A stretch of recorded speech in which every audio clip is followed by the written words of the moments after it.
على النقيض تماما بيظهر المجرم التاني، اضطراب الشخصية الحدية، البوردر لاين.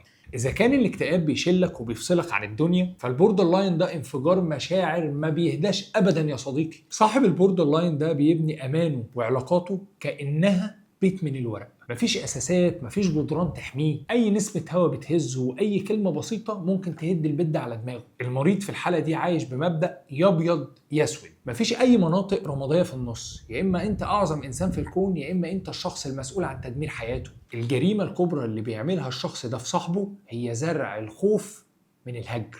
تخيل كده إنك بعت رسالة لحد وما ردش عليك لمدة ساعتين. الشخص ممكن يقول انك مشغول، لكن مريض البوردر لاين في الحالة دي هيترجم انك بتكرهه وقررت تبيعه وانه ما يستاهلش انه يتحب. وكل ده بينفجر من مجرد تصرف بسيط يفتح عليه دفاتر صدماته القديمة، وده بيخليه يتصرف باندفاع ويدمر بيه كل حاجة بيحبها.